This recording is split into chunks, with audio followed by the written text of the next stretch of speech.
बैठे। चले जनाब बिस्मिल्लाह करते हैं। लेकिन ये क्वेश्चन मैं थोड़ा डिफरेंट अंदाज में करवाऊंगा, उसकी वजह क्योंकि बहुत सारे लोगों ने इंट्रोडक्शन टू अकाउंटिंग पूरी नहीं पढ़ी हुई या उनको आइडिया नहीं है उन चीजों का, तो इसलिए मैं डिफरेंट स्टाइल से करवाऊंगा इस वक्त। ये लिखा हुआ है following is the draft balance sheet of XYZ limited as at 31 December 2014। चीजें उसने दे दी, land, building, machinery, long term deposit, stock, account receivable, net of provision. क्या बताया उसने? Net of provision. ये बड़ी इंपॉर्टेंट इंफॉर्मेशन है।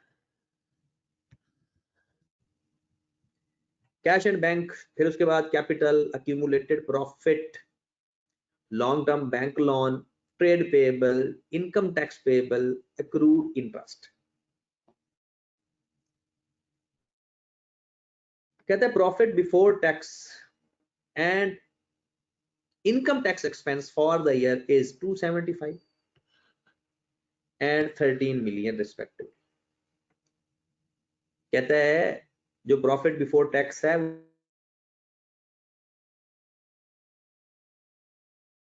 वो 275 है और जो टैक्स की अमाउंट है वो 13 मिलियन है। बैलेंस एज एट 31 दिसंबर, ऊपर जो बैलेंस गिवन थे वो अगर उसकी डेट देखें तो वो थे 2014 के, मतलब क्लोजिंग, और ये बैलेंस है 2013 के, मतलब ओपनिंग। कुछ स्टूडेंट जल्दी में ना ओपनिंग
जी जनाब नेक्स्ट चलते हैं।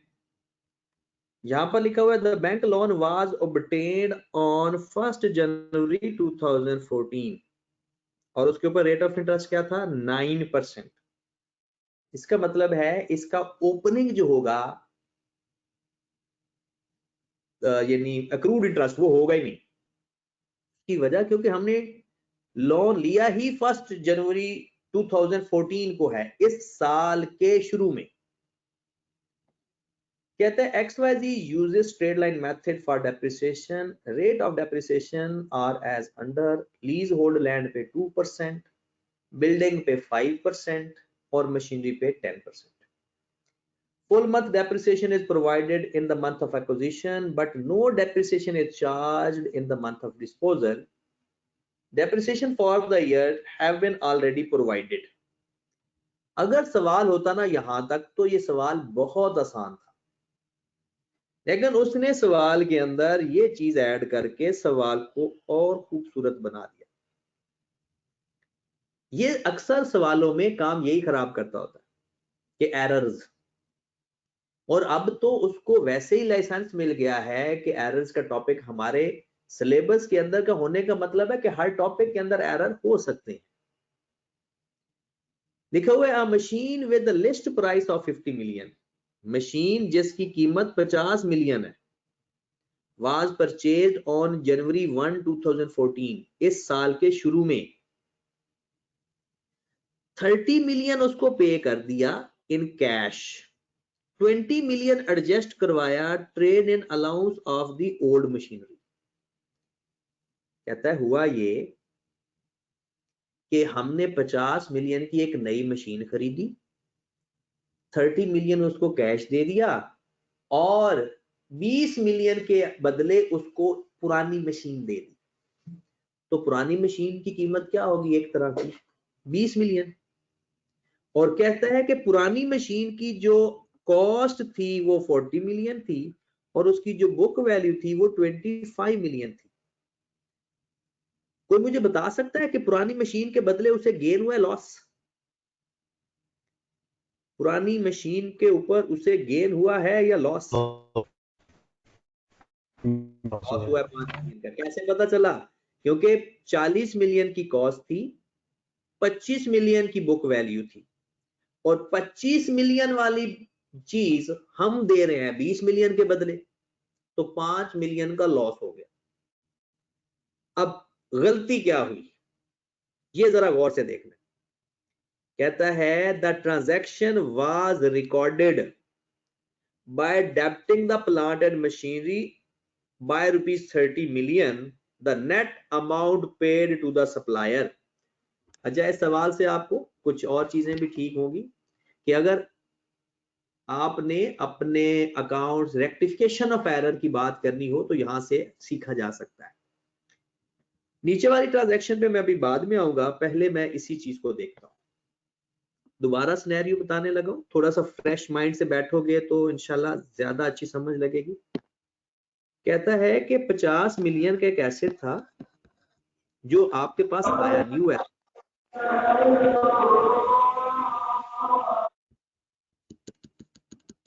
ओके की बात, 50 मिलियन का आपके पास एक एसेट आया, आप पुराना एसेट 20 मिलियन का दे रहे हो, 30 मिलियन आप कैश दे रहे हो। एंट्री पास होनी थी एक्सचेंज के केस की, आपको याद होगा न्यू एसेट आपने डेबिट करना है, न्यू एसेट आपने डेबिट करना है, अक्यूमुलेटेड डेप्रिसिएशन पिछले एसेट की क्रेडिट करनी है, प्रॉफिट एंड लॉस अकाउंट भी डेबिट करना है क्योंकि हमें पता चल गया प्रॉफिट एंड लॉस अकाउंट है कितना, ओल्ड एसेट क्रेडिट करना है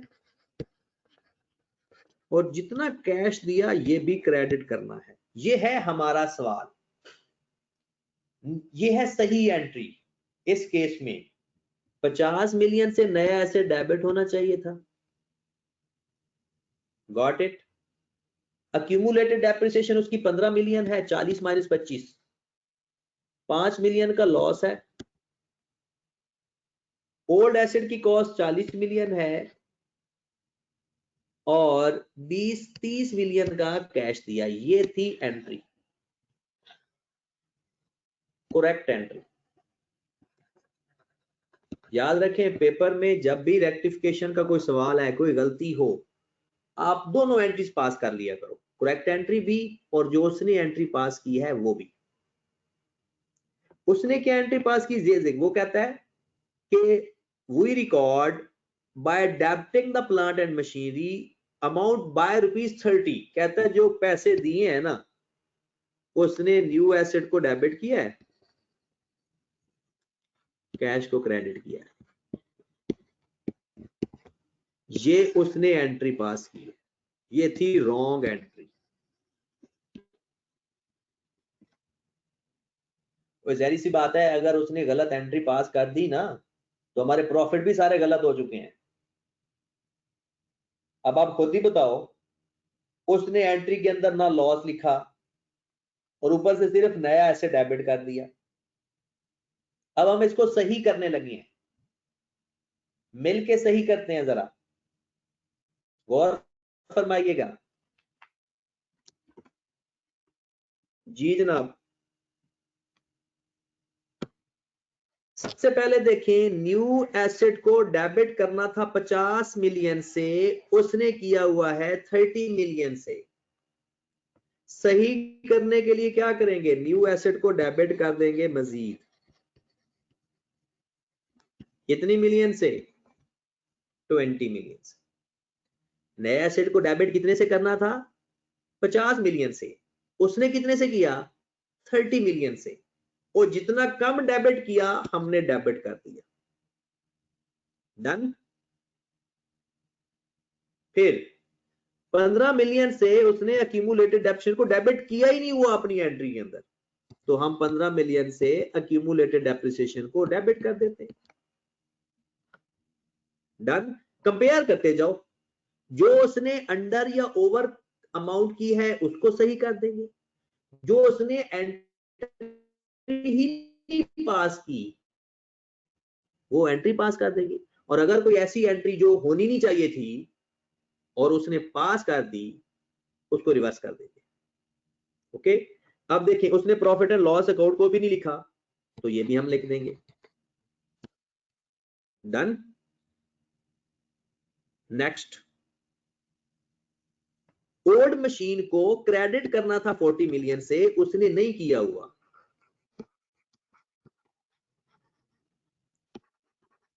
ओल्ड एसेट को 40 मिलियन से क्रेडिट करना था, उसने नहीं किया।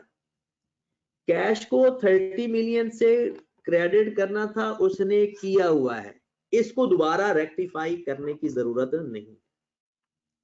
लो मेरे भाई, इसे बोलते हैं रेक्टिफिकेशन ऑफ एरर, के मतलब अगर कोई गलत एंट्री पास हो जाए तो उसको सही कैसे करते हैं, दोनों एंट्रीज पास करके कंपेयर करते होते हैं। अब जरा मजीद ध्यान देखो, ध्यान से, अब एक बात और याद रखनी है आपने, देखें उसने ना लॉस लिखा, इसका मतलब है प्रॉफिट हमारा इसकी वजह से भी खराब हुआ, प्रॉफिट हमारा इनकी डेप्रिसिएशन से भी खराब हुआ होगा, क्योंकि जब एसेट गलत थे तो उनकी डेप्रिसिएशन भी तो गलत ली होगी ना उसने, जब एसेट गलत थे तो उसने जो डेप्रिसिएशन चार्ज की होगी वो भी तो गलत चार्ज की होगी, तो हम डेप्रिसिएशन को भी ठीक करेंगे। तो सिर्फ एक बल्कि 30 सेकंड की बात है, बट बहुत इंपॉर्टेंट है, जरा गौर से सुनिएगा। रेक्टिफिकेशन ऑफ एरर के अंदर अगर कोई भी property plant and equipment debit side पर आए, इसका मतलब है हम डेप्रिसिएशन चार्ज करेंगे अब मजीद। अगर कोई भी property plant and equipment debit side पर सही होने के बाद आए तो उसकी डेप्रिसिएशन लेकर डेप्रिसिएशन लिखनी है, मतलब चार्ज करनी है। और अगर कोई भी पीपीई क्रेडिट साइड पर आए उसकी डेप्रिसिएशन हमेशा रिवर्स करनी है। क्यों भला? इसलिए क्योंकि सही किया है तो वो क्रेडिट हो रहा है, इसका मतलब है पहले डेबिट हुआ था इसलिए तो क्रेडिट किया होगा, तो उसकी डेप्रिसिएशन भी ज्यादा चार्ज हुई होगी। तो याद रखें, रेक्टिफिकेशन के अंदर अगर आप रेक्टिफाइंग एंट्री पास कर लेते हैं, उसके करने के बाद नया एसेट जो होगा, सॉरी डेबिट साइड पर अगर कोई पीपीई आ जाए तो उसकी डेप्रिसिएशन लेकर चार्ज कर देनी है, और अगर क्रेडिट साइड पर आ जाए तो डेप्रिसिएशन लेकर रिवर्स कर देनी। लो जनाब, ये काम हो गया पूरा। जरा गौर फरमाएं, ये है किसकी बात हो रही है? मशीन की, और मशीन की डेप्रिसिएशन है 10%। ओके, तो क्या करेंगे, इसका 10% ले लेंगे तो डेप्रिसिएशन चार्ज हो जाएगी, मतलब डेप्रिसिएशन लिखेंगे, और इसका 10% लेंगे तो डेप्रिसिएशन रिवर्स करेंगे। ओके की बात? लो जनाब, फिलहाल इसकी वजह से जो प्रॉफिट पे इफेक्ट पड़े वो मैं यहां पर लिख लेता हूं। Working number 1, unadjusted profit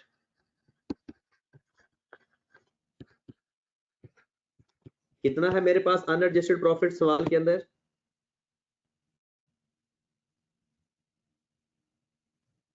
profit उसने बताया हुआ है यहां पे 275,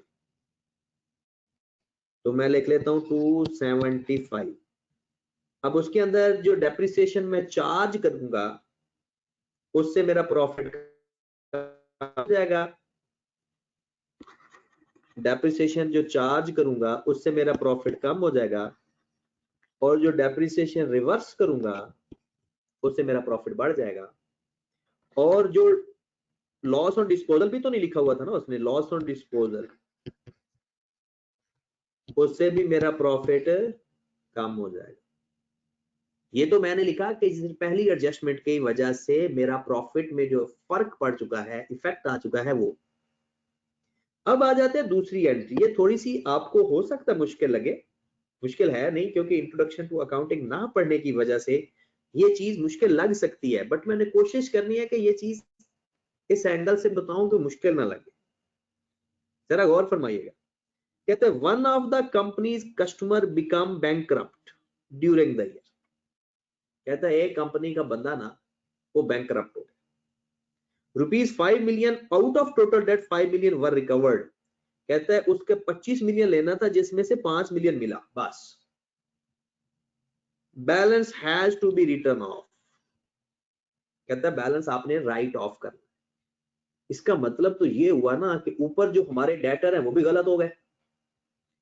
आपको पता है ना कि हम जब प्रोविजन लेते हैं ना, provision for bad debts, no doubt हम नेट डेटर्स का इफेक्ट लेते हैं, लेकिन डेटर ही अगर गलत हो। कितने लोगों को पता है कि प्रोविजन जब भी लेते हैं बैड डेट्स माइनस करके लेते हैं? कितने लोगों को पता है कि जब भी प्रोविजन लेते हैं बैड डेट्स माइनस करके लेते हैं? तो ये तो सीएफओ ने रिव्यू किया तो पता चला है कि बैड डेट्स हुए हैं। इसका मतलब है जो ऊपर डेटर्स और प्रोविजन का मसला है ना वो गलत है, उसको चल के सही करते हैं। जरा गौर फरमाइएगा। आ जाए जरा, मैं कोशिश करूंगा कि बहुत आसान तरीके से समझाने की कोशिश करूं, बाकी अल्लाह मालिक है। आ जाए जरा जनाब। ये मेरे पास नेट ऑफ प्रोविजन 5% प्रोविजन है, ये क्लोजिंग बैलेंस है और ये ओपनिंग बैलेंस है। ठीक है, मैं यहां पर लिख देता हूं ओपनिंग बैलेंस है, क्लोजिंग बैलेंस है, नेट डेटर्स है हमारे पास। ओपनिंग नेट डेटर्स है मेरे पास 418 और क्लोजिंग नेट डेटर्स है मेरे पास 361।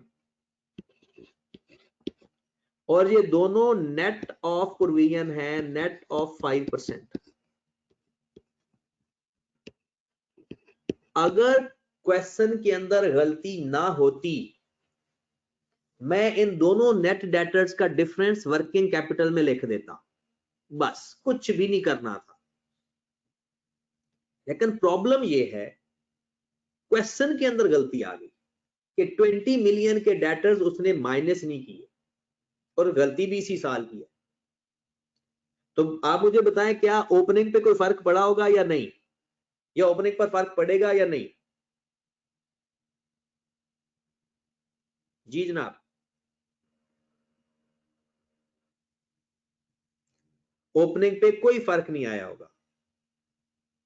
लेकिन अब चले बाद में देखते हैं। सबसे पहले ना सारे लोग ना मुझे provision for bad dates find करके दें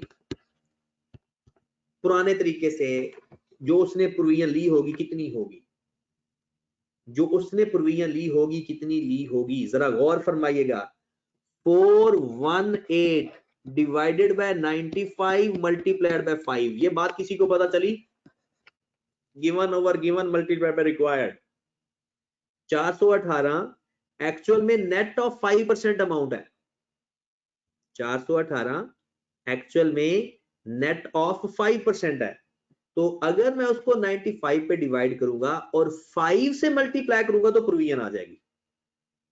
तो करो जरा 22। मुझे क्लोजिंग की भी प्रोविजन फाइंड करनी है। 361 डिवाइडेड बाय 95 मल्टीप्लाइड बाय 5।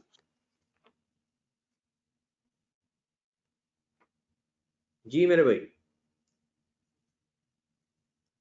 कुछ लोग पूछ रहे हैं कि सर आपने 95% क्यों लिया? उनके लिए जवाब है कि सवाल के अंदर लिखा हुआ है net of provision debtors given है। क्या गिवन है? नेट ऑफ प्रोविजन, और प्रोविजन है 5%। इसका मतलब 5% जो प्रोविजन माइनस हुई है 5%, तो वो अमाउंट जो गिवन है वो 95% है, नॉट 100%। चले जनाब, अगली बात गौर से सुनिएगा प्लीज। अगर प्रोविजन बढ़ जाए तो बैड डेट्स होते हैं, और अगर प्रोविजन कम हो जाए तो बैड डेट्स रिवर्स हो जाते हैं। जरा गौर से सुनिएगा, अगर प्रोविजन बढ़ जाए तो बैड डेट्स एक्सपेंस होता है, अगर प्रोविजन कम हो तो बैड डेट्स इनकम होती है, ये याद रख ले। प्रोविजन ओपनिंग से क्लोजिंग बढ़ जाए तो जितना डिफरेंस होगा उतना एक्सपेंस होगा, और अगर प्रोविजन कम हो जाए, वैसे तो इसके प्रॉपर अकाउंट्स बनते हैं, पूरा एक टॉपिक इंट्रो में पढ़ाया जाता है, लेकिन अब कुछ नहीं कह सकते, उसी तरीके से बताता हूं कि आपको समझ लग जाए। तो आपकी प्रोविजन कम हो रही है या ज्यादा हो रही है? आपकी प्रोविजन कम हो रही है या ज्यादा हो रही है? 22 से 19 कम हो रही है, तो बैड डेट्स इनकम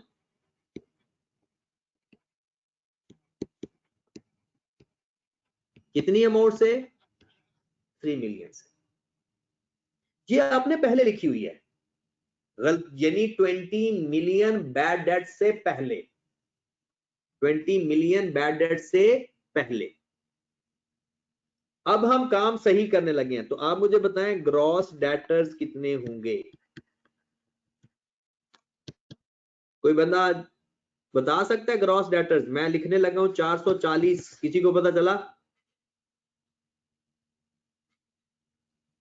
मैंने ग्रॉस डेटर्स 440 लिखे हैं, पता चल गया? और ये लिख रहा हूं 380।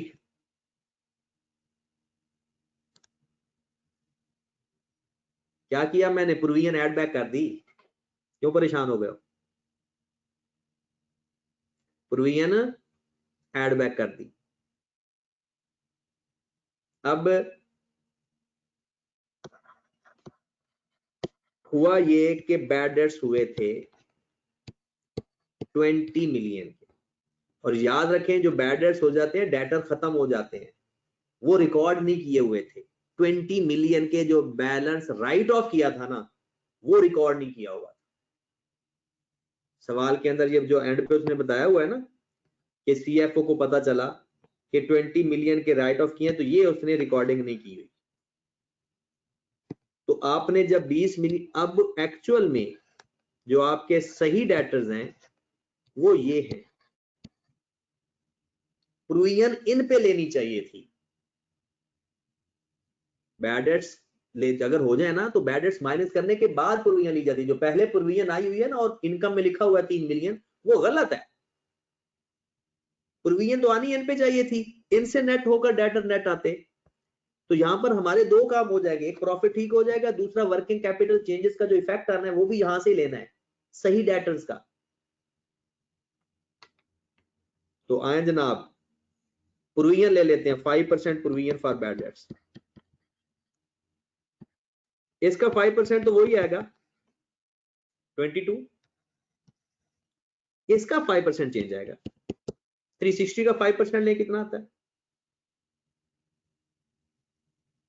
360 का 5% ले कितना आता है? 18। कितना आता है? 18। लो मेरे भाई, अब मुझे बताओ प्रोविजन पे क्या फर्क पड़ा? प्रोविजन पहले से कम हुई या ज्यादा?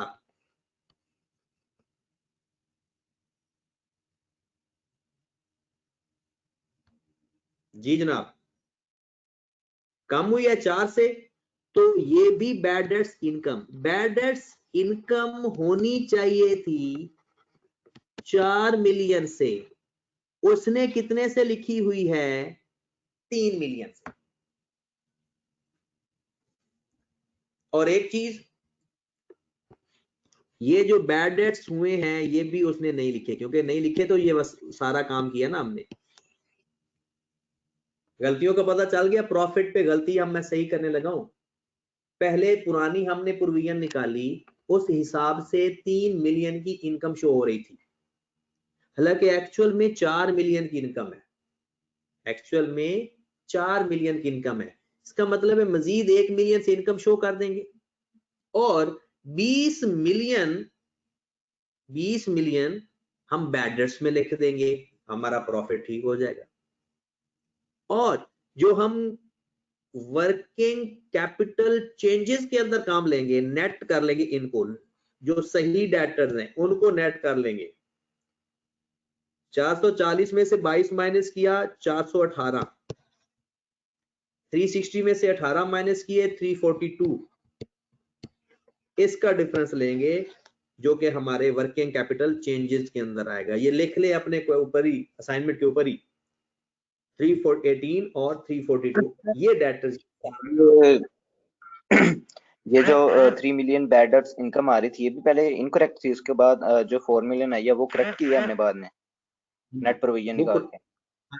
ये होनी चाहिए, लेकिन पहले उसने 3 मिलियन लिखी हुई थी, वो गलत है। इसका मतलब 1 मिलियन मजीद इनकम लिखेंगे और 20 मिलियन के बैड डेट्स एक्सपेंस भी लिखने हैं, क्योंकि यही तो उसने रिकॉर्ड नहीं किए थे जिसकी वजह से ये सारा रोला पड़ा। ठीक है, वो ठीक जो है जनाब, 25 रिकॉर्ड ठीक हो गया सर। ठीक है, अब हमारा प्रॉफिट हो गया ठीक। आ जाओ जनाब, ये प्रॉफिट हम ठीक करने जा रहे थे। बैड डेट्स उसने रिकॉर्ड नहीं किए तो वो बैड डेट्स रिकॉर्ड करेंगे 20, जिससे हमारा प्रॉफिट कम हो जाएगा। और बैड डेट्स इनकम जो प्रोविजन कम हुई थी उसने 3 रिकॉर्ड की हुई थी, होनी चाहिए कि 4 चाहिए थी, उसका डिफरेंस भी 1 ऐड कर दे। ये हमारा आ जाएगा करेक्ट प्रॉफिट या adjusted profit. 275 minus 2 plus 4 minus 5 minus 20 plus 1, कितना आ गया प्रॉफिट? सही प्रॉफिट कितना आ गया? 253। पूरे सवाल के अंदर सिर्फ ये बात थी और कोई सवाल के अंदर ट्रिक नहीं। ठीक होगी बात? डेप्रिसिएशन की बात खबर भाई पूछ रहे हैं, खबर भाई इन डेप्रिसिएशन की बात कर रहे हो या कोई और है? यही 2 डेप्रिसिएशन की बात कर रहे हो या कोई और बात है? चले मैं बता देता हूं, आपने सवाल तो मुझे यकीन है आपने पढ़ा होगा, बल्कि करने की भरपूर कोशिश की होगी। चले ये सब मैंने ये लिख दिया, इस प्रॉफिट को जिसने नोट करना है कर ले। मैं सिर्फ मुझे कोई 1 मिनट दें बस, मैं खबर भाई को डेप्रिसिएशन से समझा दूं। ओके की बात? अब जरा खबर भाई सर बाकी लोग बस 1 मिनट सब्र कर लें या चाय पानी पी लें जाके। देखिए खबर भाई, सवाल ये था कि एक 50 मिलियन वाला एसेट हमने खरीदा था, न्यू एसेट, एक्सचेंज की एंट्री पास करनी थी। ये एक्सचेंज की सारी इंफॉर्मेशन गिवन है सवाल के अंदर टोटली।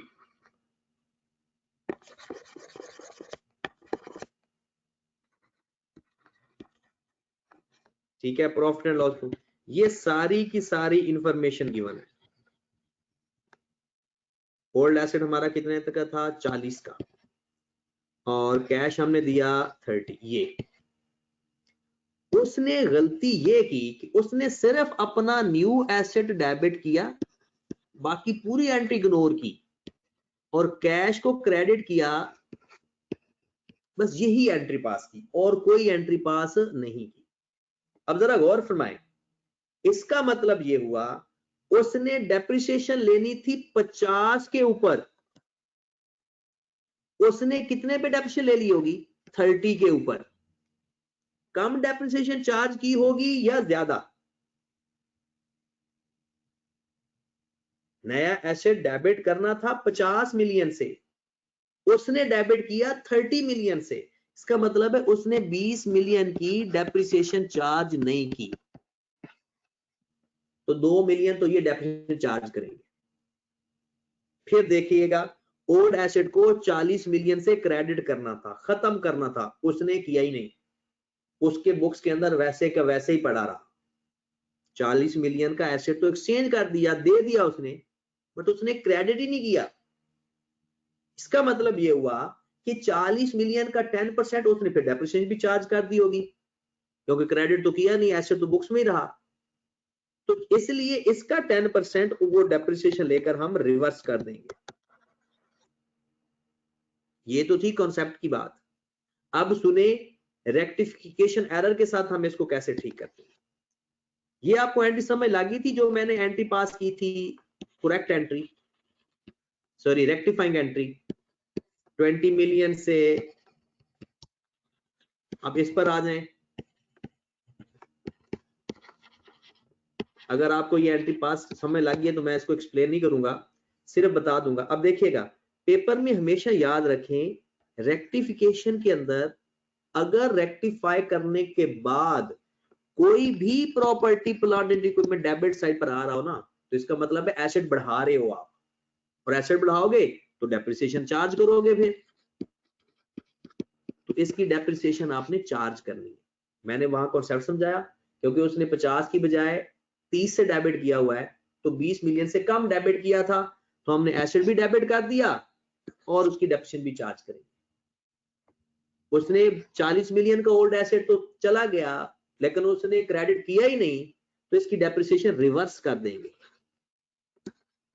रिवर्स करने का मतलब है उसने चार्ज की होगी, हम वापस ऐड बैक कर देंगे। हमारा प्रॉफिट हो गया 253 का। कुछ लोग घबरा रहे हैं, क्वेश्चन घबराने वाला खत्म हो गया, अब तो सवाल करना है बस, सारी चीजें अब स्ट्रेट फॉरवर्ड है। चलिए जी बिस्मिल्लाह करने लगा हूं, मैं क्वेश्चन करवाने लगा हूं। फॉर्मेट में कुछ नहीं लिखना, डायरेक्ट लिख रहा हूं, profit before tax, profit before tax, working number 1 253 million, adjustment. Paper की टेक्निक, जो चीजें पता है वो पहले लिख लो, जो चीजें नहीं पता वो बाद में। हाँ जी, जहां पर हमें डेप्रिसिएशन फॉर द ईयर का नहीं पता, फाइंड करनी है, वो भी अभी कर लेते हैं। डेप्रिसिएशन फॉर द ईयर अभी फाइंड कर लेते हैं, लेकिन डिस्पोजल का तो पता है ना, लॉस ऑन डिस्पोजल। जो चीज पता है वो लिख लिया करो, जो चीज फाइंड करनी हो वो थोड़ा सा पेंडिंग कर दिया करो। इंटरेस्ट की बात भी हो रही है, यहाँ पर इंटरेस्ट एक्सपेंस भी लिखेंगे, दोनों चीजें फाइंड कर लेते हैं। एक बात और इंटरेस्टिंग सुने, पेपर में याद रखें एक चीज ऐसी जरूर होती है जिसके लिए आई कैप जान मांगता है, सिर्फ एक चीज, बाकी सवाल आसान होता है। तो आपने आई कैप को अगर आपने जान नहीं देनी तो ना दे, बाकी सवाल तो करके आए ना, बाकी सवाल लाजमी करना है आपने। ये नहीं कि वो सवाल के ऊपर अटक के प्रॉफिट नहीं निकला तो जी सवाल ही छोड़ दिया, ऐसी हरकत नहीं करनी। देखिए जनाब, डेप्रिसिएशन के बारे में सब कुछ बताया हुआ है। 2% लीज होल्ड लैंड, बिल्डिंग 5% और मशीनरी 10%। ओके होगी बात। और उसने ये भी कहा है कि ये ट्रांजैक्शन हमारी 1 जनवरी को हुई है, तो ये काम तो और ज्यादा आसान हो गया, हमें कोई ज्यादा वर्किंग नहीं करनी पड़ेगी। डेप्रिसिएशन का मेथड स्ट्रेट लाइन है, तो ये वर्किंग करनी पड़ेगी। Land and building 2,50,000, land and building 2,50,000 multiplied by, क्या रेट है लैंड एंड बिल्डिंग का, जल्दी से कोई रेट बता दे। लैंड एंड बिल्डिंग का रेट क्या है? सो गया लगता है। 2%। सर ओनली लैंड नहीं है, 0.2%, 2%। वो चल ओनली लैंड कर लेते हैं, टेंशन क्यों लेते हो। उसके बाद बिल्डिंग, बिल्डिंग की कॉस्ट कितनी है? 1,000 मल्टीप्लाइड बाय 5%। 5%। Yes sir. 5%। और जो हमारे पास मशीनरी है 10%। लेकिन है अमाउंट कितनी की पड़ी है? 1750। लेकिन वो तो गलत है ना, 1750 तो गलत है। सही करके कितनी आई थी? 1750 है ना, उसमें क्या गलती क्या थी भला? वो जो रेक्टिफाई किया ना उसी को सही कर दो, 1750 में हम क्या करते हैं कि 20 ऐड करना था और 40 माइनस करना था। 20 ऐड करना था और 40 माइनस 1730 आ जाएगा। कितना? 1730 1730 मल्टीप्लाइड बाय 10%। अच्छा, एक शख्स का सवाल है कि सर लैंड एप्रिशिएट नहीं होती। वो लैंड एप्रिशिएट हो जाती है मेरे भाई। मोटाइज 250 का होती है भाई। 250 का 2% लिए कितना है? 5। 1000 का 5% 50 500 और 173 लो ठीक प्लस कर दो। Depreciation for the year plus कर दो 173 प्लस 5 प्लस 50 228। चले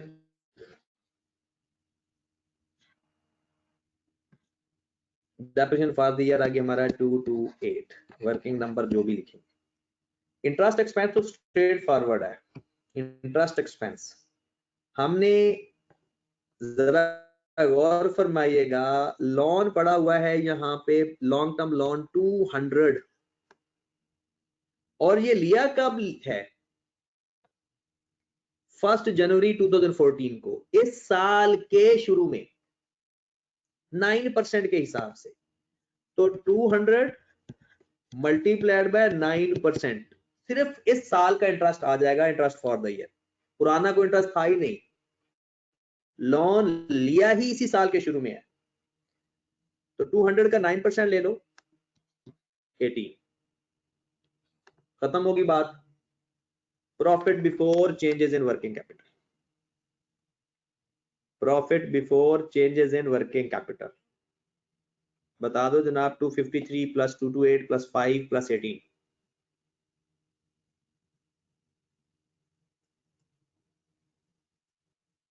504 डन। अब वर्किंग कैपिटल की चेंजेस लेकर आओ। डेटर्स जो हमने सही किए थे उसका डिफरेंस लेना है, बाकी डायरेक्ट। यहां पर डेटर हमने सही वाले लेने हैं, बाकी स्टॉक ट्रेड पेबल, स्टॉक और ट्रेड पेबल।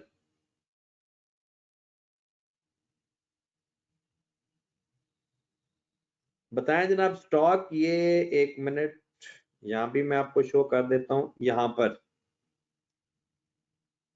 ओपनिंग स्टॉक है 910, क्लोजिंग है 703। सॉरी, ओपनिंग है 703, क्लोजिंग है 910। कितना इंक्रीज आ गया?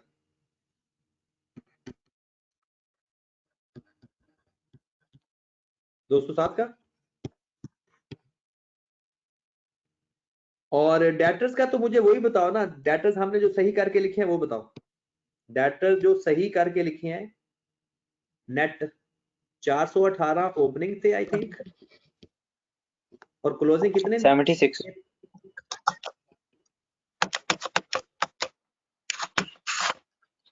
जी जनाब, डिक्रीज हो गया, डिक्रीज इन डेटर 76। ओके होगी बात। फिर आप आ जाओ पेबल के ऊपर। पेबल ये है, ओपनिंग है 150, क्लोजिंग है 228, इंक्रीज हो रहे हैं कितने से बता दीजिएगा जरा?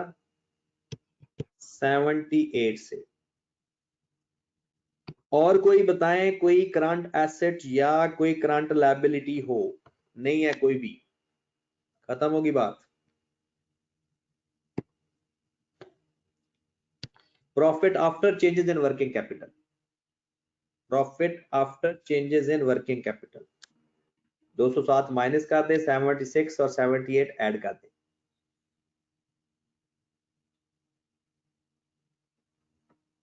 $441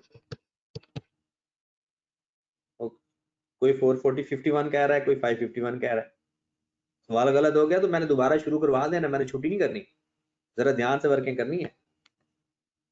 उसके बाद आ जाओ इंटरेस्ट पेड और टैक्स पेड, इन दोनों के लेजर बना लेते हैं। वैसे तो टैक्स पेड का लेजर बनाने की जरूरत ही नहीं है, लेकिन कुछ लोगों की आदत बनी हुई है ना, तो इसलिए बनवा रहा हूं। जी जनाब, क्वेश्चन अगर आपके सामने है ना तो मुझे बता दें, इंटरेस्ट पेड तो ओपनिंग है ही नहीं, पेबल क्लोजिंग है 13, फॉर द ईयर था 18। इसका मतलब है कैश कितना है 5। तो वैसे भी 18 मिलियन का हमारा टोटल इंटरेस्ट बनता था, 13 पेबल है। इसका मतलब है पे सिर्फ किया अभी सिर्फ 5। टैक्स तो बताया हुआ है, सारा कुछ बताया हुआ है। टैक्स का 85 क्लोजिंग है और 80 ओपनिंग है। 80 85 फॉर द ईयर गिवन है जनाब 13।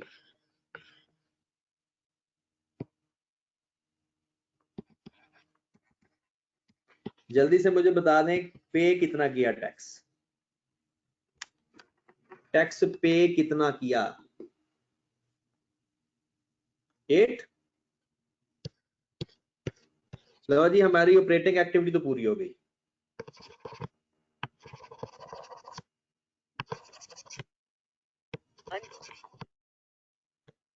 कितना 451 माइनस 438। चलें जी, अब आप गौर फरमाना कि सिर्फ प्रॉफिट की वर्किंग थी, बाकी हर एडजस्टमेंट के भी मार्क्स होते हैं।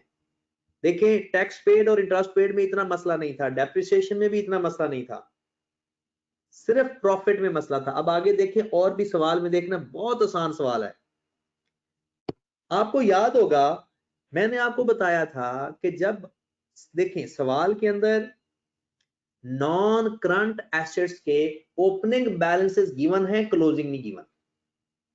इसका मतलब है उसकी सिर्फ एडिशनल इंफॉर्मेशन पर गौर फरमा लेंगे, लेजर बनाने की जरूरत नहीं है। अगर आप गौर फरमाएं, किसी भी नॉन करंट एसेट का ओपनिंग बैलेंस नहीं गिवन तो लेजर बनाएगा ही नहीं, क्योंकि अगर इस साल में शुरू किया होता ना बिजनेस तब तो ओपनिंग होता ही नहीं है। लेकिन ये साल शुरू होने वाला बिजनेस नहीं है, क्योंकि अगर आप देखो तो पिछले सालों के प्रॉफिट पड़े हुए हैं हमारे पास, एक्यूमुलेटेड डेप्रिसिएशंस अवेलेबल हैं, तो ये फर्स्ट ईयर का बैलेंस नहीं है। तो आपको मैंने एक बात बताई थी, जब कभी एसेट एक्सचेंज करो, एक्सचेंज के केस में सिर्फ और सिर्फ क्या लेना होता है, कैश पेड इन एक्सचेंज। कितना कैश पे किया था 30 मिलियन का। कितना कैश पे किया था 30 मिलियन का।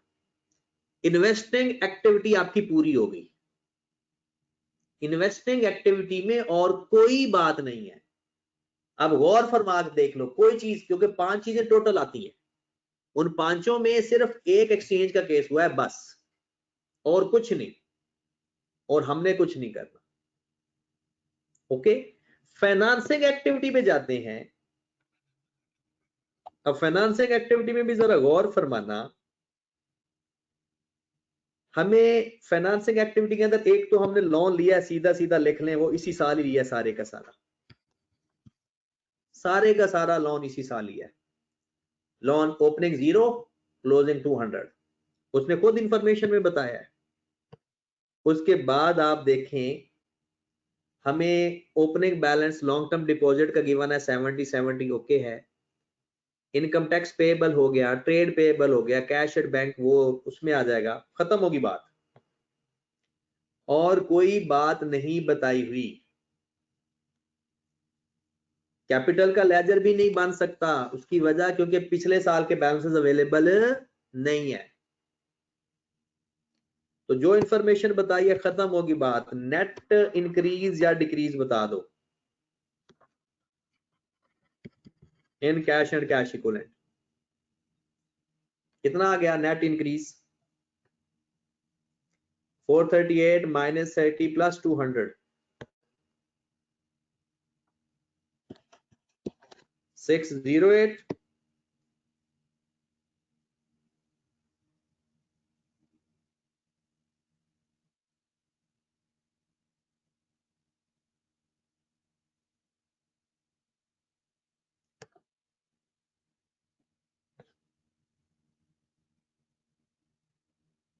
इसमें कौन सी इंफॉर्मेशन रह गई है? कौन सी इंफॉर्मेशन मिसिंग है? ड्राइंग्स नहीं फाइंड की, मतलब कौन सा लेजर हमने नहीं बनाया, जरा चेक करें।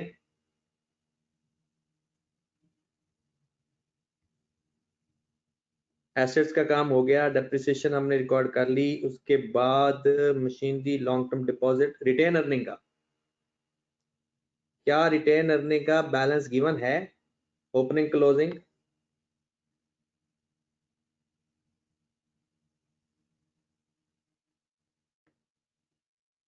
ओपनिंग रिटेन अर्निंग कहाँ गिवन है?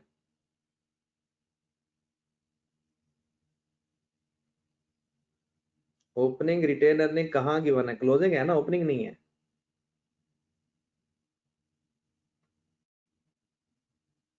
जी जनाब, कौन सी चीज मिस हो रही है? कोई बंदा क्यूमुलेटेड प्रॉफिट कह रहा है?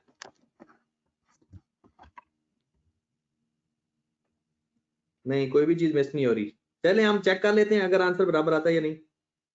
हमारे पास ओपनिंग बैलेंस कितना है कैश एंड बैंक का? 243। इसको ऐड करो जरा, क्लोजिंग आता है या नहीं?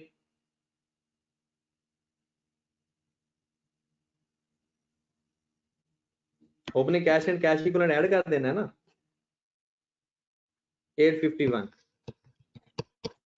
तो चेक करें कि हमारा क्लोजिंग कितना है। 851। ये कोई चीज ही नहीं मिस हुई, मैंने कहा शायद कोई चीज मिस हो रही है, तो 851 ठीक है जनाब। एक बात जो इस क्वेश्चन में इंपॉर्टेंट मैसेज है वो ये है कि आपने देखा कि पूरे सवाल के अंदर ना सिर्फ प्रॉफिट भी खपत थी बस। तो मेरे भाई अगर ये 12-15 नंबर का सवाल है तो क्या सारे नंबर इसी के ही होंगे? हरगिज नहीं, बाकी एडजस्टमेंट के भी मार्क्स होते हैं। इसलिए कभी भी कोई सवाल आपने बिल्कुल 100% छोड़ के नहीं आना। जो जो चीजें आपको आती हैं वो आपने लाजमी इनकॉर्पोरेट करनी है, उसके बाद इसके ऊपर कोशिश करनी। ठीक है जनाब, चलें जी, कल का काम मैंने आपको बता दिया, अब आप आराम करें। ओके जी, अल्लाह हाफिज।